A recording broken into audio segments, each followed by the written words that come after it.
প্রিয় দর্শক, মৃত্যু অনিবার্য, মানুষকে মৃত্যুর স্বাদ ভোগ করতে হবে, এটাই চিরন্তন সত্য। আজকে আপনাদের নিয়ে যাচ্ছি এমন একটি কবরস্থানে, যে কবরস্থানে কবর দিলেই প্রতি মাসে কবরের ভাড়া দিতে হয় ৫৫,০০০ টাকার উপরে। হ্যাঁ প্রিয় দর্শক, ঘটনাটি চিরন্তন সত্য। কোটিপতি আর বিত্তশালীদের স্থান হয় এই কবরস্থানে। চলেন তাহলে সেই কবরস্থানটি দেখে আসি। ভিডিওটি সম্পূর্ণ দেখার আমন্ত্রণ রইল। এই কবরস্থানে কাদেরকে কবর দেওয়া হয়, কারা শুয়ে আছে এই কবরস্থানে, সব কিছুই আজকে আপনাদের দেখানোর চেষ্টা করব। আশা করি সাথেই থাকবেন। প্রিয় দর্শক, আমার সামনে যে কবরস্থানের বিশাল একটি গেট দেখতে পাচ্ছেন, এটাই কিন্তু সেই ধনীদের কবরস্থানের গেট। জানলে অবাক হবেন, এই কবরস্থানে দিনরাত ২৪ ঘন্টায় পুলিশ পাহারা থাকে। যাই হোক, চলেন তাহলে ভিতরে প্রবেশ করি।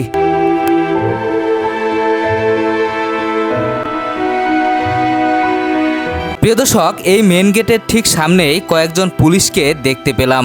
যেহেতু আমার হাতে ক্যামেরা, তাই প্রশ্নবিদ্ধ হওয়ার আগেই আমি মেন গেটের পাশের একটি গেট দিয়ে প্রবেশ করলাম। কবরস্থানটি যে খুবই সুন্দরভাবে সাজানো, এর কোনো ভুল নেই। কেননা এই কবরস্থানে যারা শুয়ে আছে তাদেরকে প্রতি মাসে গুনতে হচ্ছে ৫৫,০০০ টাকার উপরে। সুতরাং বুঝতে পারছেন কবরস্থানটির পরিচর্যাতে কোনো কমতি থাকার কথা না। কবরস্থানটিতে ঢুকতেই চোখে পড়ল কোনো এক সময় রাষ্ট্রপতি জিল্লুর রহমানের কবর। কোনো এক সময় তার কথায় দেশ চললেও এখন নিস্তব্ধ হয়ে শুয়ে আছে কবরে। রাসূল সাল্লাল্লাহু আলাইহি ওয়াসাল্লাম বলেছেন, দুনিয়া মুমিনদের জন্য কারাগার এবং কাফেরদের জন্য জান্নাত। সুতরাং দুনিয়ার শান্তি কিন্তু সব কিছু নয়, এই কবরই যেন তার প্রমাণ। প্রিয় দর্শক, এখানে এসে একটি জিনিস চোখে পড়লো।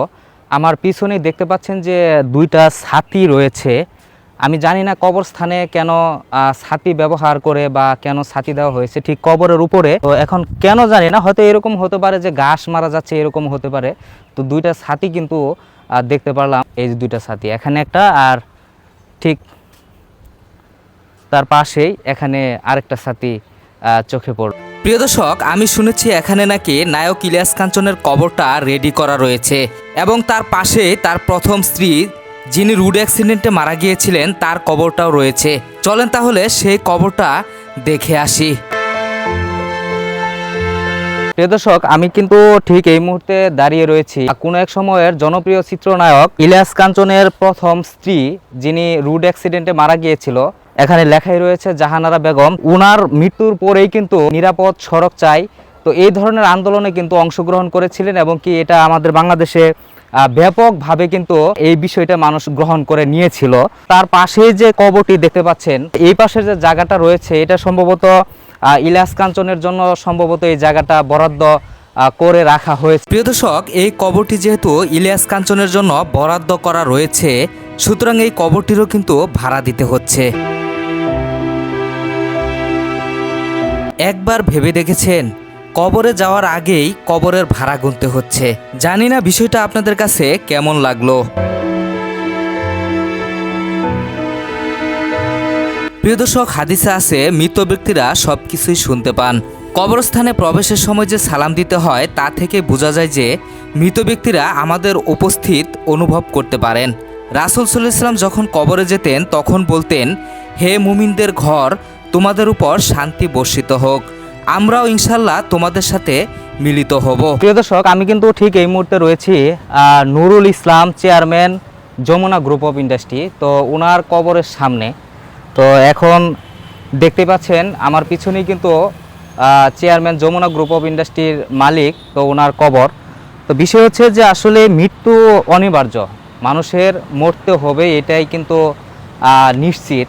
ওনার সাথে দেখা করার জন্য কিন্তু মানে অনেকভাবে অনেক লোক মানে লাইনের পর লাইন এক সময় দাঁড়িয়ে থাকতো, এটাই কিন্তু বাস্তব। এত বড় কোম্পানির মালিক, তো চিন্তা করে দেখেন, এত সম্পদ, এত কিছু ওনার আছে দুনিয়াতে, এখনো পর্যন্ত রয়েছে।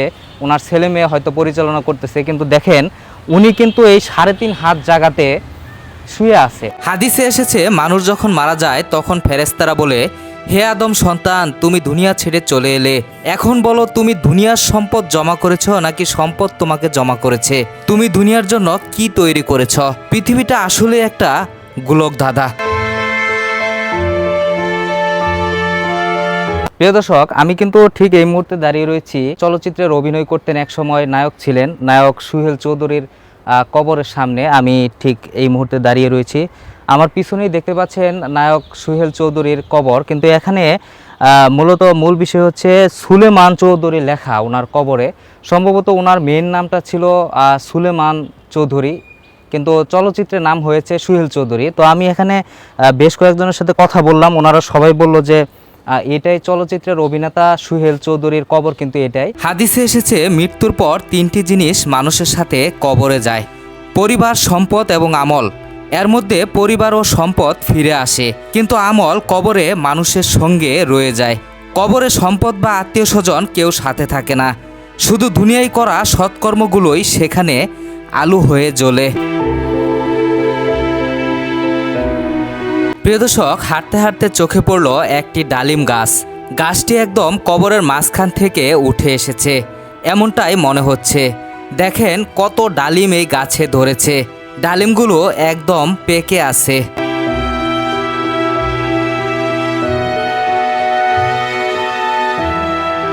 আপনারা যারা টেলিভিশন দেখেন বা আগের সিনেমা দেখেছেন, তারা কিন্তু চিত্রনায়ক জসিমের কথা কিন্তু তাদেরকে মনে করায় দেওয়ার কিছু নাই, তারা সকলেই চিনেন।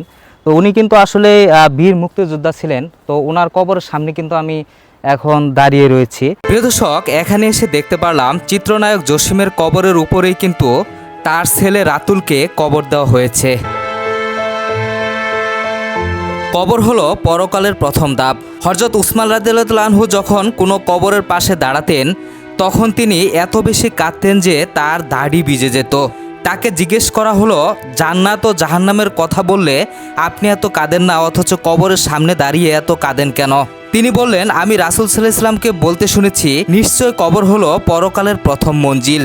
যদি কেউ এখান থেকে মুক্তি পেয়ে যায়, তবে পরবর্তী ধাপগুলো তার জন্য সহজ হয়ে যায়। আর যদি কেউ সেখান থেকে মুক্তি না পায়, তবে পরবর্তী ধাপগুলো তার জন্য খুবই কঠিন হয়ে পড়ে। প্রিয় দর্শক, এখানে বনানী কবরস্থানে এসে কিন্তু ঘুরে ঘুরে অনেক কবরই দেখলাম। তো এখানকার কবরের সামনের যে নেম প্লেটগুলো, যে যার যার নাম লেখা, তো এটাও অনেক চোখে পড়লো। কিন্তু এই কবরটি একটু ব্যতিক্রম মনে হলো।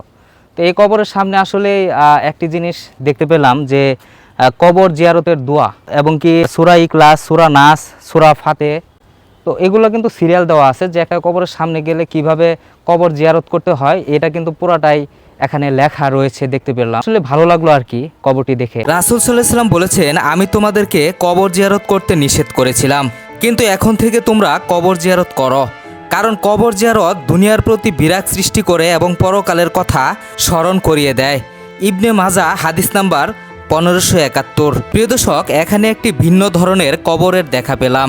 সম্পূর্ণ টাইলস করা একটি কবর। কবরটির কোনো পাশ দিয়েই খালি দেখতে পেলাম না, নিচ থেকে উপর পর্যন্ত আগাগোড়ায় টাইলস করা এই কবরটি। আমি এই প্রথম দেখতে পেলাম সম্পূর্ণ টাইলস করা একটি কবর।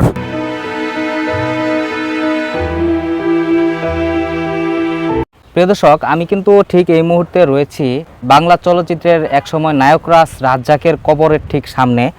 আমার পিছনেই কিন্তু দেখতে পাচ্ছেন আলহাজ আব্দুল রাজ্জাক সাহেব। তো উনি কিন্তু চলচ্চিত্রের আমরা সবাই চিনি। তো ওনার কবরটি কিন্তু বনানী কবরস্থানে এসে ওনার কবরটির সামনে পড়ে গেলাম।